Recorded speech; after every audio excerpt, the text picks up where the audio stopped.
കവിഞ്ഞൊഴുന്ന അനുഗ്രഹത്തിലേക്ക് ഏവർക്കും സ്വാഗതം. ലോകമെങ്ങും ഈ പ്രോഗ്രാം കണ്ടുകൊണ്ടിരിക്കുന്ന എല്ലാവരെയും കർത്താവായ യേശുവിൻ്റെ നാമത്തിൽ വന്ദനം പറയുന്നു. യേശു ക്രിസ്തു ജീവിക്കുന്നതുകൊണ്ട് നാമും ജീവിക്കും. കർത്താവായ യേശു ക്രിസ്തുവിൽ വിശ്വസിക്കുന്ന ഒരു വ്യക്തിക്ക് ധൈര്യത്തോടെ ഈ ലോകത്തിലെ ജീവിതത്തെ നേരിടാം. ഈ ലോകം വിടേണ്ടി വരുമ്പോൾ, ആ മരണം വരുമ്പോൾ ധൈര്യമായി മരണത്തെയും നേരിടാം. ക്രിസ്തു നമ്മളെ ജീവിക്കുവാനും ജീവിതം അവസാനിപ്പിച്ച് ആ നിത്യലോകത്തിലേക്ക് പോകുവാനും പ്രാപ്തനാക്കുന്ന കർത്താവായ യേശു ക്രിസ്തു. യേശു ക്രിസ്തുവിൽ എല്ലാവർക്കും വന്ദനം പറയുന്നു.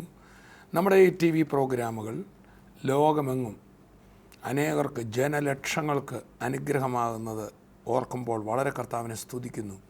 ഓരോ സ്ഥലത്തും ചെല്ലുമ്പോൾ പല ആൾക്കാരും കണ്ട് ഓടി വന്നിട്ട് പറയും, ബ്രദറെ എല്ലാ ദിവസവും പ്രോഗ്രാം കാണുന്നുണ്ട്, ഞങ്ങളുടെ ജീവിതത്തിന് വലിയ ആശ്വാസമാണ്.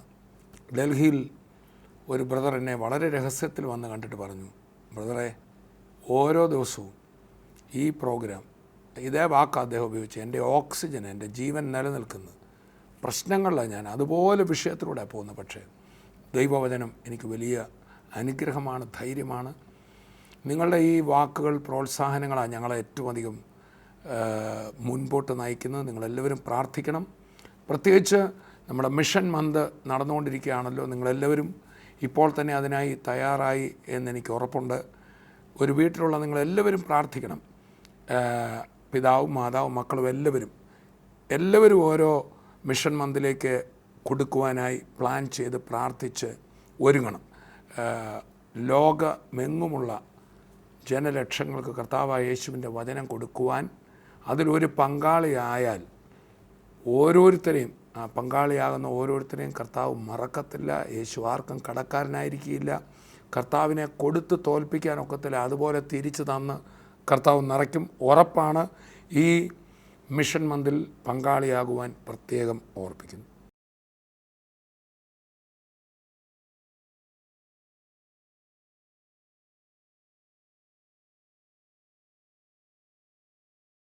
അരമുറുക്കുക, പറന്നുയരുക. ഒരു ഫ്ലൈറ്റ് ടേക്ക് ഓഫ് ചെയ്യുന്നതിന് മുമ്പ് ഒരു പൈലറ്റ് ആദ്യം ചെയ്യുന്നത് തൻ്റെ പൈലറ്റ് സീറ്റിൽ വന്നിരുന്നിട്ട് തൻ്റെ ബെൽറ്റ് ധരിക്കും, അരമുറുക്കി അഥവാ ബെൽറ്റ് ധരിച്ച് തൻ്റെ നോട്ടം അല്പം പോലും മാറാതെ, വിത്ത് ആൻ അൺആൾട്ടേർഡ് അറ്റൻഷൻ എന്ന് പറയും, തൻ്റെ ചിന്ത പതറാതെ, തൻ്റെ നോട്ടം പതറാതെ ഇരുന്നിട്ടാണ് ടേക്ക് ഓഫ് ചെയ്യാനായിട്ട് ഫ്ലൈറ്റ് മുമ്പോട്ട് ഓടിക്കുന്നത്. അതിവേഗം പായഞ്ഞ് ആ സമയത്ത് അങ്ങോട്ടും ഇങ്ങോട്ടൊക്കെ നോക്കിയാൽ ശരിയാകത്തില്ല. നേരെ നോക്കി, ലക്ഷ്യത്തിലേക്ക് നോക്കി, മുഴുവൻ ശക്തിയും മുഴുവൻ വേഗതയും കൈവരിച്ച് ഫ്ലൈറ്റ് ഉയരങ്ങളിലേക്ക് പറക്കുകയാണ്. എന്നെ കേട്ടുകൊണ്ടിരിക്കുന്ന ഓരോ വിശ്വാസികളും, കർത്താവിൽ വിശ്വസിച്ച് ഓരോരുത്തരും പറന്ന ഉയരങ്ങളിലേക്ക് പോകാനാണ് എന്നെയും നിങ്ങളെയും കർത്താവ് വിളിച്ചിരിക്കുന്നത്. ഇത് കേട്ടുകൊണ്ടിരിക്കുമ്പോൾ തന്നെ എല്ലാവരും, ഇത് കേട്ടുകൊണ്ടിരിക്കുന്ന എല്ലാവരും ഒന്ന് പറഞ്ഞേ, പറന്ന് ഉയരാനാണ് കർത്താവ് എന്നെ വിളിച്ചിരിക്കുന്നത്. ഒന്നുകൂടെ ഒന്ന് പറഞ്ഞേ, യേശു കർത്താവ് എന്നെ വിളിച്ചത് ഉയരങ്ങളിലേക്ക് പറന്ന് ഉയരുവാനാണ്. എന്നാൽ ആ പറന്നുയരുമ്പോൾ ഒരു ഈ ലോകത്തിലെ ഒരു ഫ്ലൈറ്റ്, ഒരു പ്ലെയിൻ, അത് ഉയരങ്ങളിലേക്ക് പറപ്പിക്കുന്ന ഒരു പൈലറ്റ് തൻ്റെ ശരീരം ആണ് ഉറപ്പിക്കുന്നത്.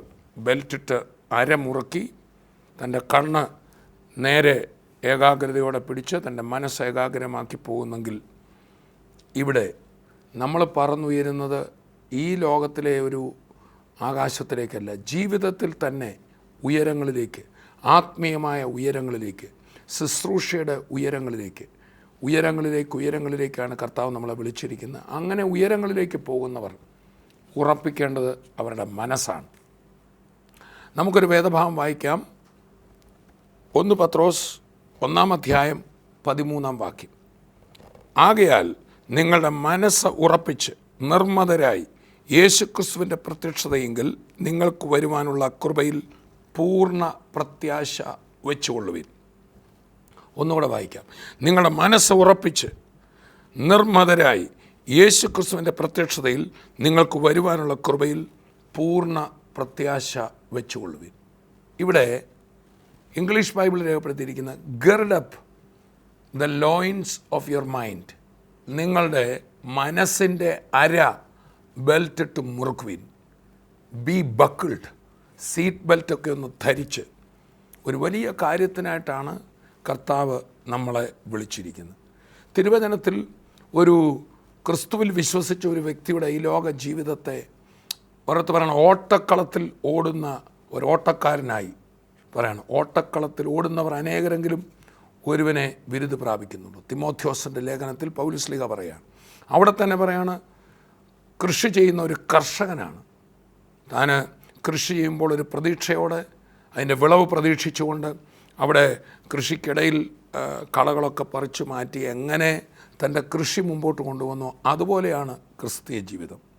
അവിടെ തന്നെ പറയുകയാണ്, ഒരു കർത്താവിൽ വിശ്വസിച്ച വ്യക്തി ഒരു പടയാളിയാണ്. ഒരു പടയാളിയാണ്. രണാങ്കണത്തിൽ നിൽക്കുന്ന ഒരു പടയാളി. താൻ അശ്രദ്ധനല്ല. അതും ഇതും വിഷയങ്ങളാൽ തൻ്റെ മനസ്സ് ചാഞ്ചാടാൻ പാടില്ല. കർത്താവായ യേശു ക്രിസ്തു തൻ്റെ ശിഷ്യന്മാരോട് തൻ്റെ പുനരുത്ഥാനത്തിന് ശേഷം ഭയന്നിരുന്ന ശിഷ്യന്മാരുടെ അടുക്കൽ വന്നിട്ട് പറഞ്ഞു, നിങ്ങൾക്ക് സമാധാനം, നിങ്ങളുടെ ഹൃദയം ഒന്ന് ശാന്തമാകട്ടെ. ഇന്നെന്നെ കേൾക്കുന്ന ഓരോരുത്തരും, ഈ വചനം ശ്രവിച്ചുകൊണ്ടിരിക്കുന്ന ഓരോരുത്തരും, നിങ്ങളെയും എന്നെയും കർത്താവ് ഉയരങ്ങളിലേക്ക് പോകുവാൻ വിളിച്ചിരിക്കുകയാണ്. പക്ഷേ ഉയരങ്ങളിലേക്ക് പോകുമ്പോൾ പ്രതിസന്ധികളുണ്ട്, പ്രയാസങ്ങളുണ്ട്. ഒരു പൈലറ്റ് തൻ്റെ ഫ്ലൈറ്റ് മുകളിലോട്ടെടുക്കുമ്പോൾ ആ കാറ്റിൻ്റെ പ്രതിരോധമുണ്ട്. എന്നാൽ ഒന്ന് എനിക്കറിയാം, ആ പ്രതിരോധമായി നിൽക്കുന്ന കാറ്റില്ലെങ്കിൽ ആ എയർ ആ വെസലിന് മുകളിലോട്ട് പോകാനൊക്കില്ല. നമുക്കറിയാം, കാറ്റ് പ്രതികൂലമായിട്ട് അടിക്കുന്നില്ലെങ്കിൽ ഒരു പട്ടത്തിന് മുകളിലോട്ട് പൊങ്ങിപ്പോകില്ല. ഒരു ചരടിൽ ഒരു പട്ടം പറപ്പിക്കുന്ന ഇതെല്ലാം ഒരേ പ്രിൻസിപ്പിൾ അനുസരിച്ചാണല്ലോ പോകുന്നത്. അപ്പം പ്രതിരോധമായി വന്ന, പ്രതിസന്ധിയായി വന്ന കാറ്റിനെ അതിന് മേൽ തരണം ചെയ്ത് എങ്ങനെ മുകളിലോട്ട് പോകുന്നു? ഇന്ന് എന്നെ കേൾക്കുന്ന ഓരോ വ്യക്തികളോട് ഞാൻ പറയാം, നിങ്ങളുടെ പ്രതിസന്ധികൾ തകർക്കാനുള്ളതല്ല, പ്രതിസന്ധികൾ നിങ്ങളെ കീഴ്പ്പെടുത്താനുള്ളതല്ല, മറിച്ച് പ്രതിസന്ധികളായിരിക്കും നിങ്ങളെ ഉയരങ്ങളിലേക്ക് കൊണ്ടുവന്നു. ആ പ്രതിസന്ധിയെ ഞാൻ എങ്ങനെ എടുക്കുന്നു, ഏത് കോണിൽ നിന്ന് കാണുന്നു എന്നുള്ളതാണ് വിഷയം. നമുക്ക് വേണമെങ്കിൽ ഒരു പ്രതിസന്ധിയെ നമ്മളുടെ സ്വന്തം ഷൂവിൽ നിന്നുകൊണ്ട് ഒരു പരാജിതനെ പോലെ, അയ്യോ ഇതെല്ലാം വന്ന് എന്നെ തകർക്കുമോ എന്ന നിലയിൽ നമുക്കതിനെ നോക്കാം. അതല്ലെങ്കിൽ ദൈവത്തിൻ്റെ ഷൂവിൽ നിന്നുകൊണ്ട്, ദൈവത്തിൻ്റെ ഭാഗത്തു നിന്ന് നമ്മുടെ പ്രതിസന്ധിയെ കാണുമ്പോൾ ദൈവത്തിനറിയാം ഇതൊരു വിഷയമല്ല. ഒരു നഴ്സറി ക്ലാസ്സിലേക്ക് ഒരു കുഞ്ഞിനെ ആദ്യം കൊണ്ട് ചേർക്കുമ്പോൾ ആ അപ്പനും അമ്മയും കുഞ്ഞിനെ അവിടെ ആക്കിയിട്ട് പോകുമ്പോൾ അതിഭയങ്കരമായി പൊട്ടിക്കരയാണ്. കുഞ്ഞിൻ്റെ ജീവിതത്തിൽ ഒരിക്കലും സംഭവിച്ചിട്ടില്ലാത്ത കാര്യം. അപ്പനും അമ്മയും യാതൊരു കരുണയുമില്ലാതെ ഇതാ എന്നെ വിട്ടിട്ട് പോകുന്നു. എപ്പോഴും എന്നെ തോളിലേറ്റിക്കൊണ്ടിരുന്ന, എപ്പോഴും എനിക്ക് മുത്തം തന്നുകൊണ്ടിരുന്ന, ഞാൻ എന്ത് ചോദിച്ചാലും തന്നുകൊണ്ടിരുന്ന, ഞാനൊന്ന് കരയുമ്പോൾ ഓടി വന്നുകൊണ്ടിരുന്ന അപ്പനതാ അമ്മയതാ എന്നെ ഒരു ക്ലാസ്സിലിട്ടിട്ട് കുറേ കുഞ്ഞുങ്ങളുടെ കൂടെ അവൻ നോക്കുമ്പോൾ ആ ടീച്ചർ ഒരു ക്രൂരയായ സ്ത്രീയെന്നോ എന്ത് അവന് തോന്നുന്നറിയത്തില്ല. 3 വയസ്സുള്ള കുഞ്ഞിന്, ആ കുഞ്ഞിനെ ഒന്നും പിടികിട്ടുന്നില്ല. ഇതുവരെ കാണാത്ത ഒരു രീതി കാണുകയാണ്. അപ്പനതാ ഒന്ന് തിരിഞ്ഞു പോലും നോക്കാതെ ഗൗരവത്തോടെ നടന്നു പോകുന്നു. എന്നാൽ അപ്പൻ്റെ ആ ഭാഗത്തു നിന്ന് നോക്കുമ്പോൾ എൻ്റെ കുഞ്ഞ് അവിടെ അല്പം വിഷമിക്കുന്നുണ്ട്, പ്രയാസപ്പെടുന്നുണ്ട്. പക്ഷേ അവൻ പഠിക്കാൻ പോകുകയാണ്. അവൻ ജീവിതത്തിൻ്റെ വൈതരണികളെയും പ്രതിസന്ധികളെയും കടന്ന് മുമ്പോട്ട് വരാൻ പോവുകയാണ്. ഇന്ന് എന്നെ കേൾക്കുന്ന ഓരോ വ്യക്തികളോടും പറയട്ടെ, നമ്മൾ വായിച്ച പത്രോസിൻ്റെ ലേഖനം പ്രതിസന്ധികളിലൂടെ പോകുന്ന ഒരു കൂട്ടത്തിന് എഴുതിയതാണ്. പത്രോസിൻ്റെ 1-ാം ലേഖനം ആദിമ കാലത്ത് ക്രിസ്തുവിൽ വിശ്വസിച്ച് മുമ്പോട്ട് വന്നവർക്ക് ഒത്തിരി പ്രതിസന്ധികളെ നേരിടേണ്ടി വന്നു, പീഡനങ്ങളെ നേരിടേണ്ടി വന്നു, നിന്ദകൾ, പരിഹാസങ്ങൾ, സ്വന്തം ആൾക്കാർ അവരെ ഭ്രഷ്ട് കൽപ്പിക്കുന്നത് പോലെയൊക്കെയുള്ള ഒത്തിരി ബുദ്ധിമുട്ടുകളിലൂടെ, പീഡനങ്ങളിലൂടെ, അതിവേദനകളിലൂടെ കടന്നു പോയപ്പോൾ അവരോട് പറയുകയാണ്, നിങ്ങൾ മനസ്സ് ഉറപ്പിക്കുക, നിങ്ങളുടെ ഈ പ്രതിസന്ധികൾ നിങ്ങൾ മനസ്സ് ചാഞ്ചാടിപ്പോയാൽ നിങ്ങൾക്ക് ഉയരങ്ങളിലേക്ക് പോകാൻ പറ്റില്ല. ഇങ്ങനെ കേൾക്കുന്ന ഓരോരുത്തരോടും, ഈ വചനം കേൾക്കുന്ന ഓരോരുത്തരോടും കർത്താവിൻ്റെ പരിശുദ്ധാത്മാവ് സംസാരിക്കുന്നു. ഉയരങ്ങളിലേക്ക് നിങ്ങളെ കൊണ്ടുപോകുവാൻ കർത്താവിന് പദ്ധതിയുണ്ട്. ഇന്ന് ഓരോരുത്തരോടും കർത്താവ് ചോദിക്കുകയാണ്, what is your opinion about your problem? നിൻ്റെ പ്രശ്നങ്ങളെക്കുറിച്ച് നിൻ്റെ അഭിപ്രായം എന്താണ്? നിൻ്റെ പ്രശ്നങ്ങൾക്ക് നീ പറയുന്ന അത്രമേ വലിപ്പമുള്ളൂ. നിൻ്റെ ദൈവത്തിനും നീ പറയുന്ന അത്രമേ വലിപ്പമുള്ളൂ. വീണ്ടും ഞാൻ പറയാം, നിൻ്റെ പ്രശ്നങ്ങൾക്ക് നീ കൊടുക്കുന്ന വലിപ്പമായിരിക്കും ഉള്ളത്. നിൻ്റെ ദൈവത്തിനും നീ കൊടുക്കുന്ന വലിപ്പമായിരിക്കും ഉള്ളത്. നമ്മുടെ കർത്താവിന് ഈ ഭൂമിയെയും സകലത്തെയും സൃഷ്ടിച്ച ദൈവം, അവൻ സർവശക്തനാണ്. പ്രവാചക പുസ്തകത്തിൽ പറയാണ്, ഈ ഭൂമിയിലെ പൊടിയെ മുഴുവൻ ഒരു കൈക്കൊമ്പിളിൽ, ഈ സകല സമുദ്രത്തിലെയും വെള്ളത്തെ ഒരു കൈക്കൊമ്പിളിൽ അവന് ഒരു നാഴിയിലെ പൊടിയെ കൂട്ടാൻ, കൈക്കൊമ്പിളിൽ ആ ആഴിയിലെ വെള്ളത്തെ മുഴുവനോടെ കൂട്ടാൻ കഴിവുള്ളൊരു ദൈവം. സൂര്യചന്ദ്രാദികളെ, നക്ഷത്രങ്ങളെ, കോടാകോടി വാനഗോളങ്ങളെ മുഴുവൻ സൃഷ്ടിച്ച ദൈവം, ലോകത്തിലെല്ലാവരും വിശ്വസിക്കുന്ന ആ ദൈവത്തെ ക്രിസ്തു ഇവിടെ വെളിപ്പെടുത്തുകയാണ് ചെയ്തത്. ആ വലിയ ദൈവം, ആ മഹാദൈവം, ആ ദൈവത്തിൻ്റെ വലിപ്പം എത്ര വലുതാണ്! നമ്മുടെ പ്രശ്നങ്ങൾ നമ്മൾ നോക്കുമ്പോൾ വളരെ വലുതാണ്. മനുഷ്യനുണ്ടായ ഏറ്റവും വലിയ പ്രശ്നം ദൈവത്തിൽ നിന്ന് അകന്നുപോയി, പാപത്താൽ അകന്നുപോയി. അതിനെക്കുറിച്ച് റോമാലേഖനം 5-ാം അധ്യായം 14 മുതലുള്ള ഭാഗങ്ങൾ വായിക്കുമ്പോൾ, ലംഘനം, ഏക മനുഷ്യനാൽ ലംഘനം ലോകത്തിൽ പെരുകി വന്നു, പക്ഷേ ദൈവത്തിൻ്റെ കൃപ അതിനെ കവിഞ്ഞിരിക്കുന്നു. ചിലപ്പോൾ നമ്മുടെ പ്രശ്നങ്ങൾ ഒരു വലിയ ഡാം പോലെ, നമ്മുടെ കേരളത്തിലെ തന്നെ ഏറ്റവും വലിയ ഡാമാണ് ഇടുക്കി ഡാം. അതിൻ്റെ ആ കർവേച്ചറിൻ്റെ താഴെ ഞാൻ പോയി നിന്ന് അത് കണ്ടിട്ടുണ്ട്. നമ്മുടെ തലയ്ക്ക് മുകളിലോട്ട് നോക്കിയാൽ അതിഭീമാകാരമായ ഒരു കൂറ്റൻ മതിൽക്കെട്ട് ചിന്തിക്കാൻ കഴിയാത്ത വലിപ്പത്തിൽ നിൽക്കുകയാണ്. ആ ഡാം നിറയെ വെള്ളം കിടക്കുകയാണ്. അതിൻ്റെ ക്യാച്ച്മെൻറ്റ് ഏരിയയിൽ പെയ്യുന്ന വെള്ളം മുഴുവൻ അതിൻ്റെ റിസർവോയറിൽ ഇങ്ങനെ കിടക്കുകയാണ്, കിലോമീറ്ററോളം ദൂരത്തിൽ കിടക്കുകയാണ്. ചില സമയത്ത് നമ്മുടെ പ്രശ്നങ്ങൾ ഇത്രയും വലിയ ഒരു ഡാം പോലെ നമുക്ക് തോന്നുന്നു. എന്നാൽ പ്രിയപ്പെട്ടവരെ, നമ്മുടെ പ്രശ്നങ്ങൾക്ക് ഒരു വലിയ ഡാമിൻ്റെ വലിപ്പമുണ്ടെങ്കിൽ നമ്മുടെ കർത്താവിൻ്റെ കൃപയ്ക്ക് അതിനെയെല്ലാം കവിയുന്ന ഒരു വലിയ സമുദ്രം പോലെയാണ്. അറ്റ്ലാന്റിക് മഹാസമുദ്രത്തിൻ്റെ കീഴിൽ ചെന്നാൽ ഇടുക്കി ഡാം എന്തുണ്ട്? ഒരു ചിരട്ടക്കുഴി പോലെയുള്ളൂ. അത് നമ്മൾ നോക്കുമ്പോൾ നമ്മുടെ പ്രശ്നങ്ങൾ, നമ്മുടെ പ്രതിസന്ധികൾ, നാം ചെയ്ത തെറ്റുകൾ, നമുക്ക് പറ്റിയ അബദ്ധങ്ങൾ, ചില ആൾക്കാർ എന്നെ കേൾക്കുമ്പോൾ കഴിഞ്ഞ കാലം ഒത്തിരി അബദ്ധം പറ്റി, തെറ്റുപറ്റി, പരാജയം പറ്റി, വിശ്വാസത്തിൽ വന്നു കഴിഞ്ഞ് തന്നെ ഒത്തിരി കുഴപ്പങ്ങൾ സംഭവിച്ചു. ഈ കുഴപ്പങ്ങളെല്ലാം കൂടെ വലിപ്പപ്പെടുത്തി വെച്ചിരിക്കുകയാണ്. മാത്രമല്ല, മനുഷ്യനുണ്ടായ പ്രശ്നങ്ങളെല്ലാം രോഗം, ദാരിദ്ര്യം, ദുഃഖം എന്തെല്ലാം ആയിക്കോട്ടെ, അതെല്ലാം മനുഷ്യൻ പാപം ചെയ്ത് കഴിഞ്ഞുണ്ടായതാണ്. ഈ പ്രശ്നങ്ങളെല്ലാം വന്നത് മനുഷ്യൻ്റെ ലംഘനത്തിൽ നിന്ന്. അതാണ് റോമാലേഖനം 5 പറയുന്നത്. ലംഘനം വലുതാണെങ്കിൽ ദൈവത്തിൻ്റെ കൃപ അതിൽ എത്രയോ വലുതായി അതിനെ കവിഞ്ഞിരിക്കുന്നു. ഒരു ചിരട്ടക്കുഴിയുടെ മുകളിൽ ഒരു സമുദ്രം എന്നതുപോലെ കർത്താവിൻ്റെ സ്നേഹത്തിൻ്റെ സാഗരം നമ്മളെ പൊതിഞ്ഞിരിക്കുക. അതുകൊണ്ടാണ് പൗലോസ്ലീഹ, താൻ ഒരിക്കലും ഒരു കൊലപാതകിയായിരുന്നു. നമ്മൾ വായിക്കുന്നുണ്ടല്ലോ, ദൈവസ്നേഹത്തിൻ്റെ വീതി, നീളവും ആഴവും ഉയരവും എന്തെന്ന് ഗ്രഹിപ്പാൻ ഞാൻ ഇച്ഛിക്കുന്നു. പൗലോസിൻ്റെ പ്രാർത്ഥനകൾ, നമുക്ക് പൗലോസിൻ്റെ പ്രാർത്ഥനകൾ പഠിക്കാൻ ഇഷ്ടമുള്ളവർക്ക്, പ്രത്യേകിച്ച് പൗലോസിൻ്റെ കാരാഗൃഹത്തിൽ നിന്നെഴുതിയ ലേഖനങ്ങൾ, പ്രിസൺ എപ്പിസ്റ്റൽസ് എന്നറിയപ്പെടുന്ന എഫേസ്യർ, ഫിലിപ്പിയർ, കൊലോസ്യർ, ഈ 3 ലേഖനങ്ങളിലും പൗലോസിൻ്റെ നീണ്ട പ്രാർത്ഥനകൾ കാണാം.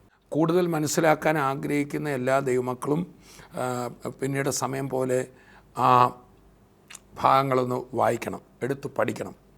എഫേസ്യർ 1:15 മുതലുണ്ട്, എഫേസ്യർ 3:15 മുതലുണ്ട്, ഫിലിപ്പിയ ലേഖനം 1:9 മുതലും കൊലോസ് ലേഖനം 1:9 മുതലും. ഈ 3 പുസ്തകങ്ങളും 1-ാം അധ്യായത്തിലുണ്ട്. എഫേസ്യറിൽ മാത്രം 1-ൻ്റെയും 3-ൻ്റെയും 15 മുതലുള്ള വാക്യങ്ങളാണ്. ഫിലിപ്പിയിലും കൊലോസിലും 1:9 മുതലുള്ള ആ വേദഭാഗങ്ങളിൽ എഫേസ്യ ലേഖനത്തിലെ 3-ാം അധ്യായം 15 മുതലുള്ള പ്രാർത്ഥനയിൽ ദൈവത്തിൻ്റെ എല്ലാ നിറവിനോളം എനിക്ക് നിറഞ്ഞു വരണമെന്ന് ആഗ്രഹമുണ്ട്.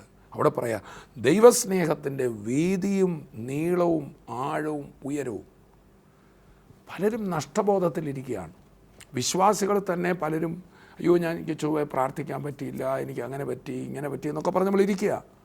പ്രിയപ്പെട്ടവരെ, കർത്താവിൻ്റെ സ്നേഹത്തിൻ്റെ ആ വലിയ സാഗരത്തിൽ നമ്മുടെ അബദ്ധങ്ങളും നമ്മുടെ തെറ്റുകളും നമ്മുടെ വീഴ്ചകളും നമ്മുടെ പരാജയങ്ങളും നമ്മുടെ കഴിഞ്ഞ കാലത്തിൽ ചില പറയുന്നത് ഞാൻ ആ കോഴ്സ് എടുക്കണ്ടായിരുന്നു, ഞാൻ ഇങ്ങനെ ചെയ്യേണ്ടതായിരുന്നു, അങ്ങനെ ചെയ്യണം ഒക്കെ പറയാറുണ്ട്. ഇതെല്ലാം കർത്താവായ യേശു ക്രിസ്തുവിൻ്റെ കൃപയ്ക്കകത്ത് പൂർണ്ണമായി പോയി. അതാണ് കർത്താവിനെ നമ്മളൊന്ന് അറിയുക ചെയ്യേണ്ടത്. ഇവിടെ പത്രോസിൻ്റെ ലേഖനത്തിൽ വായിച്ച വാക്യം പറയാം, ആകയാൽ നിങ്ങളുടെ മനസ്സ് ഉറപ്പിച്ച് നിർമ്മതരായി യേശു ക്രിസ്തുവിൻ്റെ പ്രത്യക്ഷതയെങ്കിൽ നിങ്ങൾക്ക് വരുവാനുള്ള കൃപയിൽ പൂർണ്ണ പ്രത്യാശ വെച്ചുകൊള്ളുവിൻ. ഇത് പ്രതിസന്ധികളിലൂടെ കടന്നു പോകുന്ന ആ വിശ്വാസികൾക്ക് എഴുതിയതാണ്. ഈ പത്രോസ് ലേഖനത്തിനെ 1 പത്രോസ് 6:7 വായിക്കാം. അതിൽ നിങ്ങൾ ഇപ്പോൾ അല്പനേരത്തേക്ക് നാനാ പരീക്ഷകളാൽ ദുഃഖിച്ചിരിക്കേണ്ടി വന്നാലും ആനന്ദിക്കുന്നു. അഴിഞ്ഞു പോകുന്നതും തീയിൽ ശോധന കഴിക്കുന്നതുമായ പൊന്നിനേക്കാൾ നിങ്ങളുടെ വിശ്വാസത്തിൻ്റെ പരിശോധന വിലയേറിയത് എന്ന് യേശു ക്രിസ്തുവിൻ്റെ പ്രത്യക്ഷതയിൽ പുകഴ്ചയ്ക്കും തേജസ്സിനും മാനത്തിനുമായി കാണുവാൻ അങ്ങനെ ഇടവരും. ഈ ലേഖനം ആർക്കെഴുതുന്നോ അവർ പ്രതിസന്ധികളിലൂടെ പോവുകയാണ്. നിങ്ങൾ പത്രോസിൻ്റെ 1-ാം ലേഖനം മുഴുവൻ വായിച്ചാൽ ആദിമ ക്രൈസ്തവരിൽ പീഡനം അനുഭവിച്ചവർക്ക് എഴുതിയതാണ്. വീണ്ടും ഞാൻ ഓർപ്പിക്കട്ടെ, ഒരു ഫ്ലൈറ്റ് പൊങ്ങിപ്പോകുമ്പോൾ ആ പ്രതിസന്ധികളാണ്, ആ എതിരെ നിൽക്കുന്ന കാറ്റാണ് അതിനെ മുകളിലേക്ക് ഉയർത്തുന്നത്. ഇന്നെന്നെ കേട്ടുകൊണ്ടിരിക്കുന്ന പലർക്കും വിശ്വാസം നിമിത്തമുള്ള പീഡനങ്ങൾ കാണും, നിന്ദകൾ, പരിഹാസങ്ങൾ പലരും കൈവിട്ട് കാണും. ഒരു വിശ്വാസി എന്ന നിലയിൽ പലരും ഒരു ന്യായവുമില്ലാതെ നിങ്ങളെ പീഡിപ്പിക്കുന്നുണ്ടായിരിക്കാം, നിങ്ങളെ ഒഴിവാക്കുന്നുണ്ടായിരിക്കും, ഒരു തെറ്റും ചെയ്യാഞ്ഞിട്ട്. ഒരുപക്ഷെ മദ്യപിച്ച് ഈ ലോകത്തിൻ്റെ മോഹത്തിൽ നടന്നപ്പോൾ എതിർക്കാത്തവർ പോലും കർത്താവിലായപ്പോൾ എതിർക്കുന്നുണ്ടായിരിക്കാം. അതുകൊണ്ട് പേടിക്കരുത്. ആ നിലകളിലുള്ള കഷ്ടങ്ങൾ അനുഭവിക്കുന്നവരുണ്ട്. ഈ പത്രോസിൻ്റെ ലേഖനം വാസ്തവത്തിൽ ക്രിസ്തീയ വിശ്വാസം നിമിത്തം പീഡനം അനുഭവിക്കുന്നത്. അങ്ങനെ കഷ്ടത എന്ന പദമാണ് ഇവിടെ പലപ്പോഴും വായിക്കുന്നത്. ഈ കഷ്ടത എന്ന പദം ചിലർ ഈ രീതിയിൽ വ്യാഖ്യാനിച്ചിട്ടുണ്ട്. യേശു കർത്താവിൽ വിശ്വസിച്ചാൽ പിന്നെ ഈ ലോകത്തിലെ ഒത്തിരി കഷ്ടങ്ങൾ വരും, കടം വരും, അപകടം വരും, ദാരിദ്ര്യം വരും, രോഗം വരും, അങ്ങനെ ധരിച്ചവരുണ്ട്. അങ്ങനെ അല്ല അതിൻ്റെ അർത്ഥം. യേശു പറഞ്ഞു, എൻ്റെ നാമം നിമിത്തം മനുഷ്യർ നിങ്ങളെ ദൂഷിക്കും, നിങ്ങളെ പഴിക്കും, നിങ്ങളെ നിന്ദിക്കും. മറ്റിടത്ത് യോഹന്നാൻ്റെ സുവിശേഷത്തിൽ യേശു പറഞ്ഞു, ലോകത്തിൽ നിങ്ങൾക്ക് കഷ്ടമുണ്ട്, എങ്കിലും ധൈര്യപ്പെടുവിൻ, ഞാൻ ലോകത്തെ ജയിച്ചിരിക്കുന്നു. അവിടെ കഷ്ടമുണ്ടെന്നുള്ളിടത്ത് യു ഹാവ് ട്രിബുലേഷൻ, പീഡനം എന്ന് പറഞ്ഞാൽ ക്രിസ്തു വിശ്വാസത്തെ തെറ്റിദ്ധരിച്ചിരിക്കുന്ന മനുഷ്യരിലൂടെ ഉണ്ടാകുന്ന നിന്ന, പരിഹാസം, ദൂഷി, ഒഴിവാക്കലുകൾ, ഭ്രഷ്ട് കൽപ്പിക്കലുകൾ, അത് ഈ സുവിശേഷത്തിൻ്റെ കൂടെ ഉള്ളതാണ്. അത് ആരും എത്ര പ്രാർത്ഥിച്ചാലും മാറുമോ എന്ന് എനിക്കറിയില്ല. പൗലുസ്ലീഹായുടെ താൻ അനുഭവിച്ച തൻ്റെ ജഡത്തിലൊരു ശൂലം വന്നു എന്നൊക്കെ 2 കൊരിന്ത്യർ 12-ാം അധ്യായത്തിൽ നമ്മൾ വായിക്കുന്നുണ്ട്. ആ ശൂലം ചില പറയുന്ന പൗലൂസിൻ്റെ ശരീരത്തിൽ രോഗമായിരുന്ന, പക്ഷേ ആ ഭാഗം നിങ്ങൾ 2 കൊരിന്ത്യർ 11-ാം അധ്യായം 12-ാം അധ്യായം വായിച്ചാൽ തനിക്ക് സുവിശേഷം നിമിത്തമുണ്ടായ പീഡനങ്ങളുടെ ഒരു ലിസ്റ്റ് അവിടെ പറയുന്നുണ്ട്. 2 കൊരിന്ത്യർ 11-ൽ കള്ളന്മാരാലുള്ള ആപത്ത്, കള്ള സഹോദരന്മാരുടെ ആപത്ത്, പലവട്ടം പട്ടിണി, ഉറക്കളപ്പ്, വൈദാഹം എന്നൊക്കെ വായിക്കുന്നുണ്ട്. ഇതെല്ലാം പറഞ്ഞു വന്നിട്ടാണ് തന്നെ കുത്തുവാൻ ഒരു സാത്താൻ്റെ ദൂതൻ നിൽക്കുകയാണ്. ഒരു ശൂലം തനിക്ക് തന്നിരിക്കുകയാണ്. ആ ശൂലം എന്നതിന് പഴയ നിയമത്തിൽ ന്യായാധിപന്മാരുടെ പുസ്തകത്തിലും എസെക്കിയേൽ പ്രവചനത്തിലും യോശുവയുടെ പുസ്തകത്തിലൊക്കെ പറയുന്നുണ്ട്. ദൈവമക്കൾക്കെതിരെ ദൈവിക സത്യം മനസ്സിലാക്കാതെ പിശാച് ബാധിച്ചവരായ മനുഷ്യർ ഉപദ്രവിക്കുന്നതിനെ ശൂലമെന്ന് പറഞ്ഞിട്ടുണ്ട്. അതാണ് ഇസ്രായേൽ മക്കളോട് പറയുകയാണ്, ആ ദേശത്ത് ചെല്ലുമ്പോൾ അവിടെ ചില മനുഷ്യർ നിങ്ങളുടെ പാർശ്വത്തിൽ ഒരു ശൂലമായിരിക്കും, മുള്ളായിരിക്കും വരും, തോൺ ഇൻ ദ ഫ്ലഷ്, ഒരു മുള്ളായി നിങ്ങളെ കുത്തും. ആ ഒരു പ്രയോഗമാണ് പൗലോസ് ഉപയോഗിക്കുന്നത്.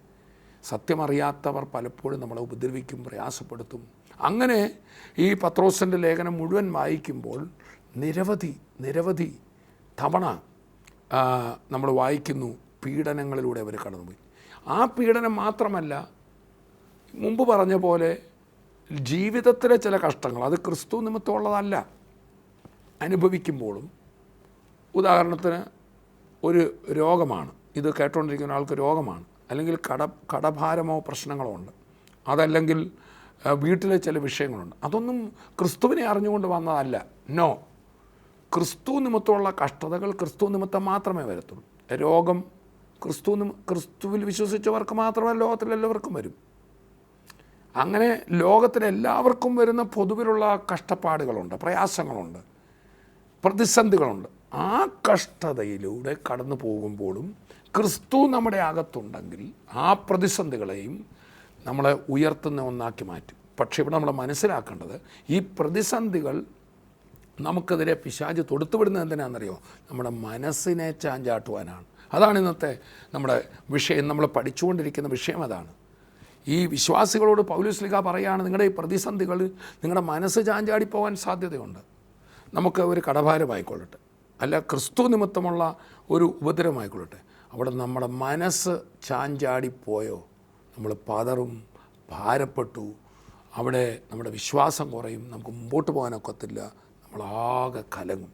അതാണ് യേശു പറഞ്ഞത്, നിങ്ങളുടെ ഹൃദയം കലങ്ങിപ്പോകരുത്. ആ യോഹന്നാൻ്റെ സുവിശേഷം 14-ാം അധ്യായത്തിൻ്റെ ആദ്യ ഭാഗം ഒന്ന് വായിച്ചേ, നിങ്ങളുടെ ഹൃദയം കലങ്ങിപ്പോകരുത്. വീണ്ടും യോഹന്നാൻ്റെ സുവിശേഷത്തിൽ മറ്റൊരിടത്ത് വായിക്കുന്നു, നിങ്ങളുടെ ഹൃദയം കലങ്ങരുത്, ഭ്രമിക്കുകയും അരുത്, കലങ്ങരുത്. ഒരു അടിഞ്ഞു കിടക്കുന്ന മട്ട് ഇങ്ങനെ പൊങ്ങി വരുന്ന, ഇളക്കുമ്പോൾ പൊങ്ങി വരുന്നതാണ് കലങ്ങുക എന്ന പദം. നിങ്ങളുടെ ഹൃദയം കലങ്ങിപ്പോകരുത്. അതുകൊണ്ട് ഇന്ന് ഏത് പ്രതിസന്ധിയിലൂടെ പോകുന്നവരാകട്ടെ, ഒരു കാര്യം തീരുമാനിക്കണം, മനസ്സെ ഞാൻ ഉറപ്പിക്കും. ഒരു പൈലറ്റ് സീറ്റ് ബെൽറ്റ് ഇട്ട് തന്നെ ഉറപ്പിച്ചിട്ട് ശ്രദ്ധ മുമ്പോട്ട് വെക്കുന്നത് പോലെ നിങ്ങൾ പറന്നു വരാനുള്ള വ്യക്തിയാണ്. ആ പ്രതിസന്ധി തകർക്കാനുള്ളതല്ല. No, never. ശുശ്രൂഷകനായി എന്നെ കേൾക്കുന്നവർ, നിങ്ങൾ നേരിട്ടുകൊണ്ടിരിക്കുന്ന പ്രശ്നം, ആ സാമ്പത്തിക പ്രശ്നം, എന്നെ കേട്ടുകൊണ്ടിരിക്കുന്ന രോഗികൾ, ആ രോഗം, ആ പ്രയാസം, ക്രിസ്തുവിൽ മനസ്സുറപ്പിക്കാമെങ്കിൽ, വിശ്വാസത്തിൽ ഉറയ്ക്കാമെങ്കിൽ, യേശുവിൻ്റെ നാമത്തിൽ ഞാൻ പറയാം, അത് നിങ്ങളെ തകർക്കത്തില്ല, മറിച്ച് ഉയർത്തും. നിങ്ങളുടെ മനസ്സ് ഉറപ്പിക്കുക.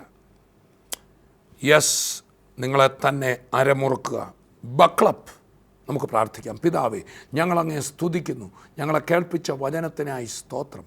ക്രിസ്തു നിമിത്തം ഉള്ള പ്രതിസന്ധികൾ അനുഭവിക്കുന്നവർ, സുവിശേഷ നിമിത്തമുള്ള പ്രതിസന്ധികൾ അനുഭവിക്കുന്നവർ, ശുശ്രൂഷയിൽ പല പോരാട്ടങ്ങൾ അനുഭവിക്കുന്നതിനെ കേൾക്കുന്നുണ്ട്. അതുകൂടാതെ കർത്താവെ, രോഗപ്രയാസങ്ങളാൽ, കടഭാരങ്ങളാൽ, കുഞ്ഞുങ്ങളുടെ വിഷയങ്ങളാൽ, കുടുംബ പ്രശ്നങ്ങളാൽ ഒക്കെ പല തിരമാലകളും കൊടുങ്കാറ്റും അനുഭവിക്കുന്നവർ, കർത്താവെ, അതേ കാറ്റിനെ നിൻ്റെ മക്കളെ ഉയർത്തുന്ന ഒരു ശക്തിയാക്കി മാറ്റണമേ.